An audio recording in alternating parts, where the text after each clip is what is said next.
everything. Please join me in welcoming the master of Capricorn himself, Daniel Grooters!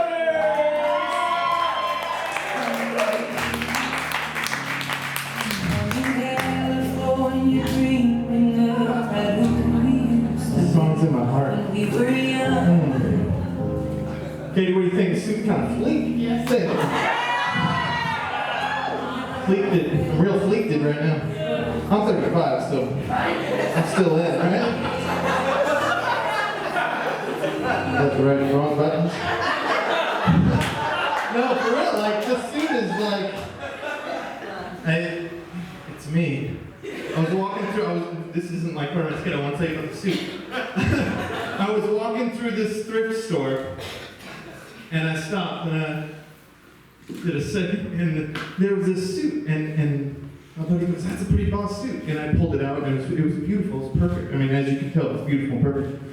And I said, I gotta try that thing on. So I tried it on, and I don't know if you put on those perfect clothes before, where like you put, like, when I first put the jacket on, I was like, it fits. Dude, this thing is sick. It's like polyester, and then on the inside, it says, Levi's action suit. And I feel like it was speaking to me. You know, like, so I went back to the Air Force Base where I work, and I put it on, because that's what you do at the Air Force Base when you're done working, you put on an action suit. And as soon as I got this thing on, it started to wiggle. I was like, ooh, good. That's not part of it, I'm just telling you this. You go find it, and it was $3. $3.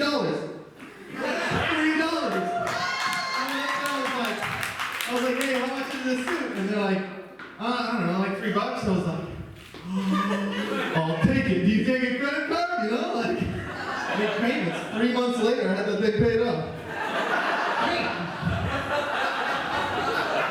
So, I was in the bathroom the other day. They have these new paper towel dispensers, little robots, you know? Put your hand in front of it, and then rip it away, and you're like, well, that's not enough, so you gotta get one more. Like, still a little damp. So you have like two options. You like sit there, and you're, you know, people are waiting on you, you're like,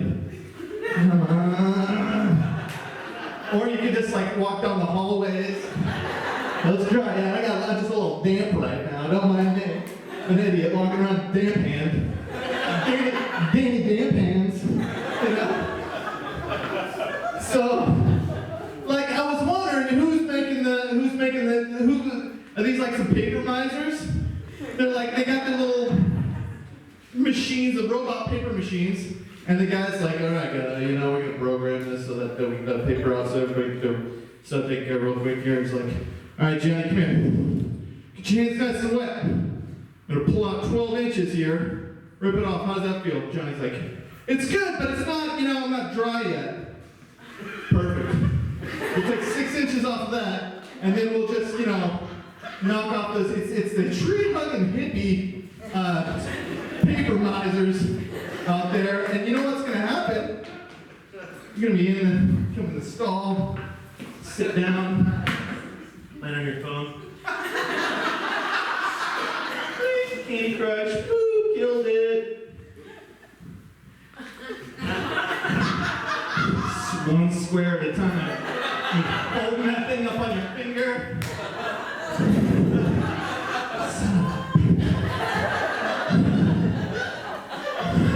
You only got so many squares, you know? You're like, drop in the toilet. That's what's gonna happen. You're like, hey man, can I get a square? A square from mine's not working anymore. I think I'm gonna fail safe because I wanted 7 squares instead of 6. 7. Fail safe. Anyways, don't worry. Trumpies is gonna build a wall, and we're gonna have like thousands of squares because the wall is gonna help a square situation. Trumpies, man, he's gonna fix everything. That's what everybody says. I'm not gonna do a Trump stuff for you. Just I like saying Trump because I don't know why. That's like the only like one of the reasons I'm happy. I'm like, hey, old Trumpies, you know, things are gonna go good. It's true. No, so I have ADD. Like self-diagnosed. I self-medicate with beer. It's like the most delicious self-medication I've ever had. Beer. It doesn't like help, you know? But it's a good self-medication. So I have a real hard time with the computer webs, the ADD and the lack of attention. So, you know, like, have you guys ever been lost in the tube? Like, you go on, you're like, you know, someone sends you like, oh, check out this video of this gorilla flying around and throwing stuff out of his butt or something. You're like, haha, so funny, girl. Thanks for the message, you know? Click. And then now YouTube's like, wanna watch something next? Trucks jumping high? I love trucks jumping. Oh. Next thing you know, it's like, ain't nobody got time for that. Ain't nobody got time for that. Double rainbow. Ain't nobody got time for that. And then we're getting raped together. And you stop. And, well, I don't stop there. I mean, I go on for at least like another 2 hours. And then I never realized, I don't. It happened a day thinking about writing the jokes. No joke, I was sitting, I'm like, I gotta look up some YouTube videos. I'm like, you know, the old ain't nobody got time for that video. I gotta recap, because I know I've been there like 10 times, but I wanted to freshen up on my ain't nobody got time for that video. And I ended up Googling what poop tastes like. It's gross, like, yeah, ew, right? That's what the internet does to you, though. Apparently it's chalky and like cheesy or something. Damn, this is what the internet said. Not me, don't get mad. I'm serious, though. There's like Reddit pages on like, oh, I heard, and like this is, you get lost in there. It's not a good thing for us ADD peeps, but, so, I started a new little venture more recently. The peppercorn's been killing it. I mean, they paid for this sweet thing, you know what I'm saying? A couple sales and I was in. So, you know, the peppercorn's off the hook. I mean, they're rolling in. I have a whole supply network now. I don't even touch this stuff anymore, you know? I mean, except for personal consumption. You know, I have a couple of stash bags in my peppercorn cellar.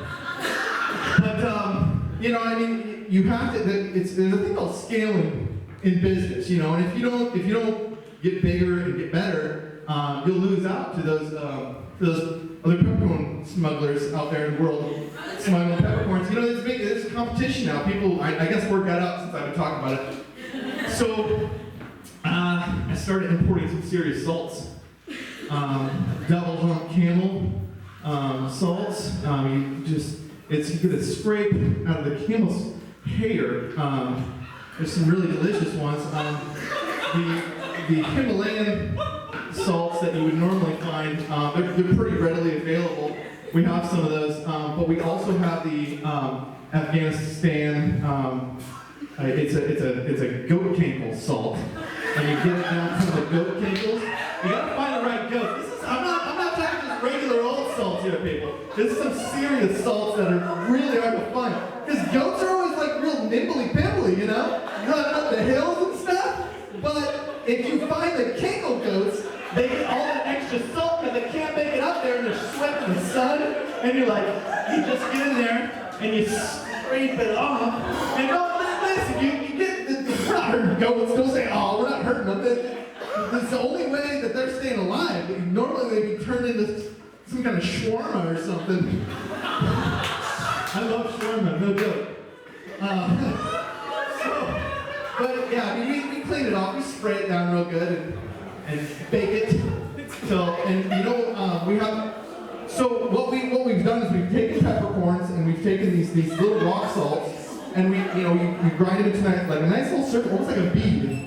And what we've done now is we have this really great new product. It's called the peppercorn salt necklace. So are you familiar with like the little candy necklaces? Well, it's just like, it's like a salt lick on the necklace, the peppercorns and salt. We're gonna have you see on the back. If, don't let anybody know about the peppercorns and salt. It's totally legal. It goes really good with some crackers. Saltine crackers. It's a little salt overload, so you want some water with it.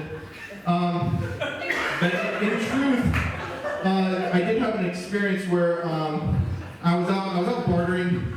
I was out bartering for some Alabama greenback. And what happened was it was a horrible situation. This lady had just harvested some salts. She said they were super legit. She's like, I got them out of this valley where we get up to dry up lake bed. And I was out there and I wasn't buying it, And so I was kind of poking around and I was like, yeah, my guy's gonna take care of this deal. I just want to look around the farm.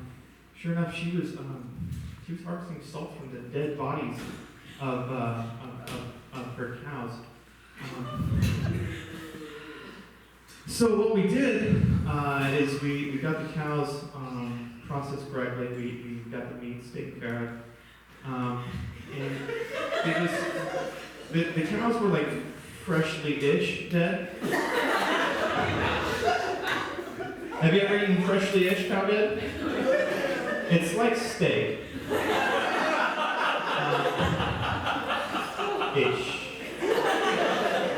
Like, you've eaten jerky, right? No, just give jerky. I get it. It doesn't taste like that. The salts, though, they have this beautiful bisque to them. It starts with like an undertone, I thought these were going to be Buster salts because we ended up harvesting them and checking them for their reliability. And so it has this undertone of like a really nice, earth sorbet, and then it hits you in the end with like an Australian goat herder, if he bit you. So anyways, yeah, we're gonna have those for sale in the back. If you wanna try some of that to finish you off tonight. I know there's a lot of beverages being drank. You probably need something to salt in the palate.